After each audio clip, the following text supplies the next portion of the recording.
Diasco Foot, le miroir du football de la diaspora congolaise.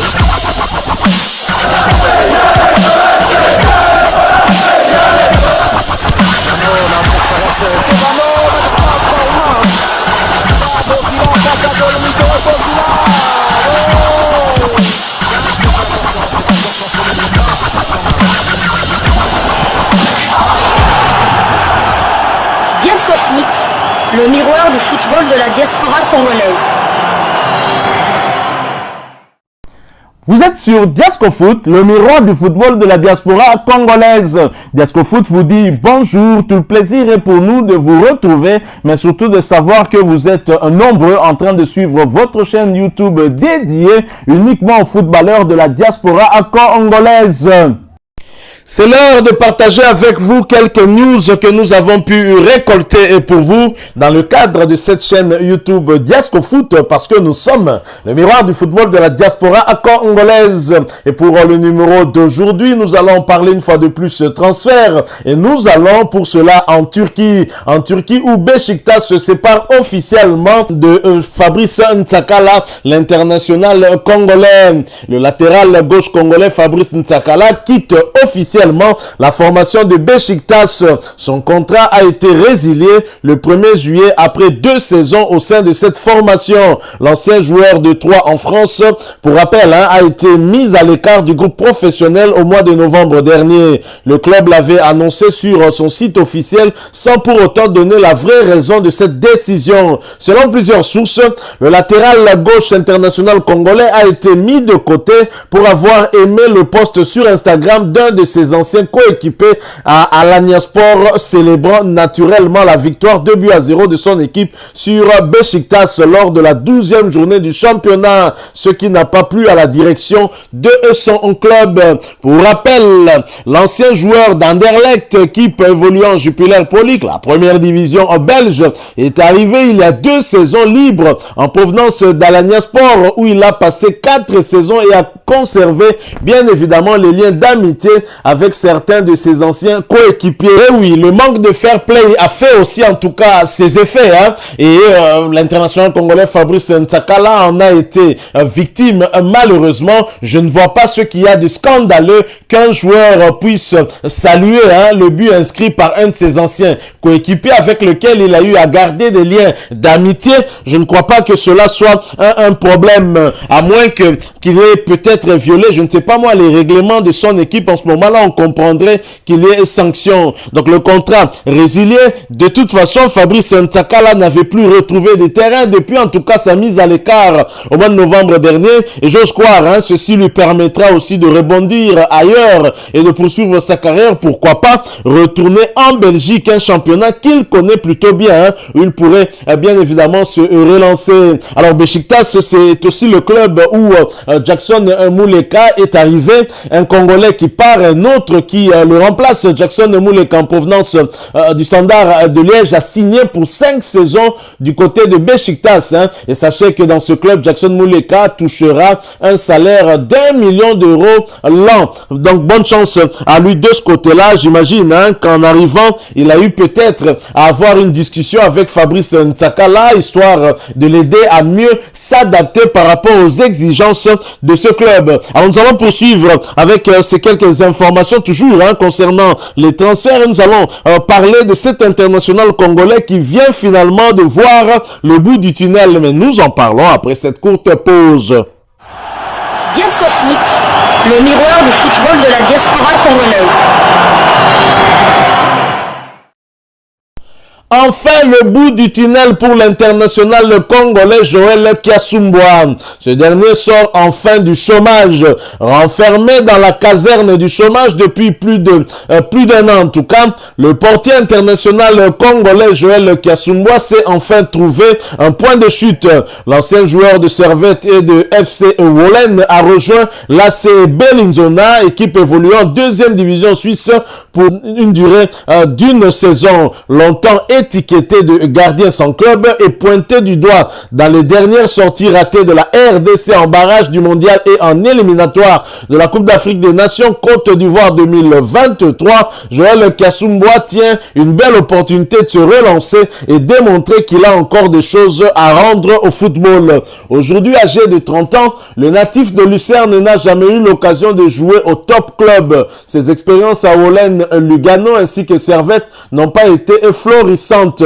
À lui de travailler et d'afficher un bon niveau avec ce nouveau défi à l'AC Bellinzona qui sera peut-être un tremplin pour sa montée en hauteur. Joël Kasumboa qui va donc retrouver le terrain et qui a certainement retrouvé le sourire après ces quelques mois en tout cas passés sans club. Il était très critiqué au sein de l'équipe nationale de la République démocratique du Congo où on lui préférait des gardiens qui avaient en tout cas de la compétition dans les jambes, à l'instar de Joël Passinza ou de Rodez en Ligue 2 française ou encore le gardien du tout-puissant Mazembe en Anglebert. Aussitôt arrivé, pas de temps mort pour Joël Kasumboa qui avait certainement hâte de retrouver les perches. Et Joël Kasumboa débute donc par un clean sheet.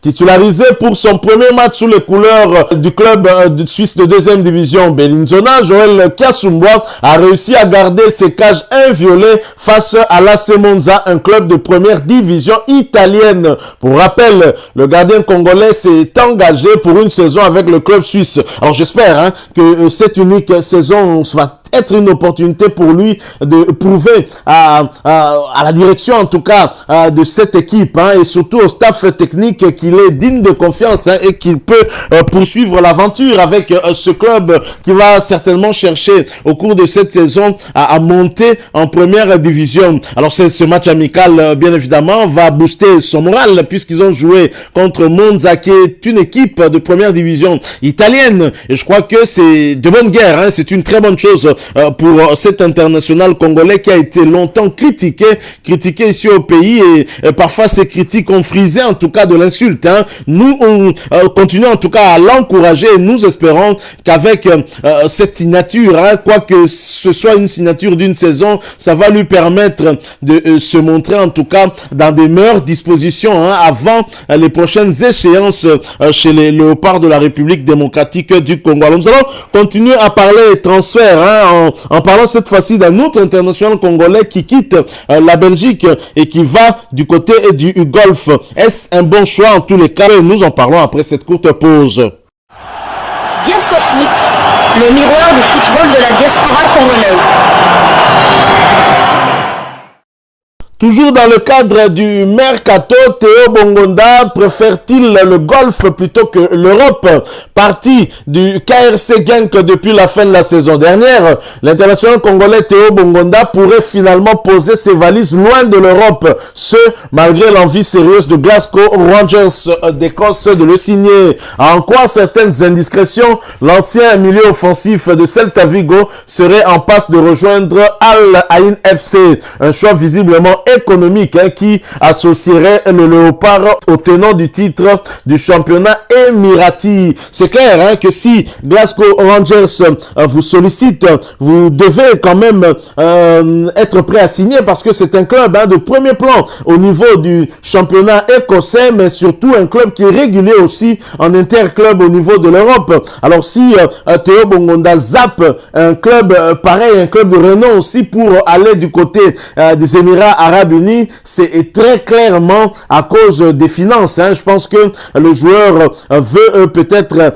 mettre sa famille à l'abri des besoins. On peut comprendre ça. Avant lui, il y a eu des joueurs internationaux congolais aussi tels que Cédric Bakambu qui avait fait ce choix-là en allant du côté de la Chine et finalement il est retourné en Europe du côté de Marseille et c'est peut-être ce à quoi est en train de penser aussi Théo Bongonda. En tous les cas, il souhaitait quitter le KRC Genk, c'est fait. Nous lui souhaitons en tout cas toutes les bonnes bonne chance. Hein. Ce n'est pas encore fait. Nous attendons que la signature soit faite, hein, et que tout soit officiel pour revenir vers vous et vous donner de plus amples détails. En attendant, en tout cas, c'est une affaire que nous allons continuer à suivre, bien évidemment. Alors, nous allons quitter des transferts, hein, pour parler cette fois-ci de deux internationaux congolais et qui s'étaient en tout cas associés, hein, pour une œuvre caritative. Alors, nous allons en parler après cette courte pause.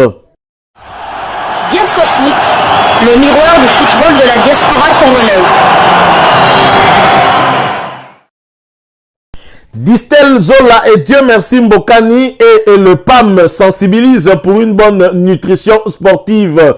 La fondation Banazola de l'international congolais Distel Zola, en partenariat avec le programme alimentaire mondial et l'AS Monaco, ont organisé un tournoi de football à l'occasion de l'an 1 de la fondation Banazola ACT le samedi 9 juillet dernier au terrain GD dans la commune de Lemba, sous la houlette de son fondateur Distel Zola, accompagné de Dieu merci Mbokani, venu soutenir cette action. L'ancien joueur formé à Monaco a commencé par remercier les habitants de Lemba pour leur présence au terrain LGD. Je suis aujourd'hui très honoré d'être à Lemba, de voir tous ces gens venus nous soutenir pour une bonne cause à l'occasion de ce premier anniversaire. C'est un grand événement pour nous. On sait que le sport représente beaucoup pour notre pays car il véhicule de nombreuses valeurs. Il fédère et donne beaucoup d'ouvertures qui peuvent aider notre pays à prospérer, a-t-il déclaré. Reconnaissant envers son aîné, Dieu merci Mbokani, le joueur passé par Monaco s'est dit très heureux et honoré de la présence de l'ancien joueur du Standard de Liège et de l'Anderlecht à cette cérémonie. Je remercie Dieu merci Mbokani, c'est l'une des personnes qui m'a beaucoup encadré durant mes années ici en sélection. C'est vraiment un honneur pour moi d'être à nouveau devant cette légende, a-t-il ajouté. De son côté, actuellement en vacances à Kinshasa, Dieu merci Mbokani, présent à cette cérémonie, n'a pas caché sa gratitude face à l'invitation de son ancien coéquipier en sélection. Je suis très heureux d'entendre et de voir Distel Zola et surtout le voir revenir dans son pays pour de telles initiatives. C'est dans ce cadre que j'avais promis de venir le soutenir. C'est la première fois pour moi de venir sur ce terrain. Je suis ravi et touché par l'accueil des habitants de cette commune, a-t-il indiqué de son côté. Poursuivant la cérémonie, la représentante du programme alimentaire mondial à Kinshasa a eu à prodiguer quelques conseils aux jeunes sportifs en insistant sur l'importance et le bénéfice d'avoir une bonne alimentation dans la pratique du sport. Cette journée qui a été agrémentée par un tournoi et quelques animations sportives opposant des équipes de jeunes et filles, hein, de Kinshasa s'est clôturée par une remise de prix aux différents participants. Voilà donc des internationaux congolais en tout cas qui profitent de leurs vacances, hein, pour pouvoir organiser de tels événements. Ça ne peut être que salutaire pour la jeunesse. Hein. Nous saluons cela et nous remercions Distel Zola, mais également le meilleur buteur congolais de tous les temps en sélection. Il s'agit bien de Dieu merci Mbokani. Voilà, nous sommes arrivés à la fin de ce sujet. Hein. Si vous l'avez aimé, n'hésitez pas à nous laisser un maximum de j'aime. N'hésitez pas non plus à partager avec nous votre opinion. Si vous en avez une par rapport au sujet que nous venons de vous proposer, laissez-la nous à travers un commentaire. Abonnez-vous si vous êtes nouveau ou ancien, que vous ne vous êtes pas encore abonné sur cette chaîne Diasco Foot, parce que nous sommes le miroir du football de la diaspora congolaise. Et n'oubliez pas qu'en vous abonnant apparaîtra une petite cloche de notification. Cliquez dessus pour ne plus rien manquer des prochaines vidéos que nous allons vous proposer. Encore une fois, merci à vous, avec espoir de vous retrouver très bientôt avec un autre sujet d'actualité. En attendant, portez-vous bien et Diasco Foot vous dit au revoir.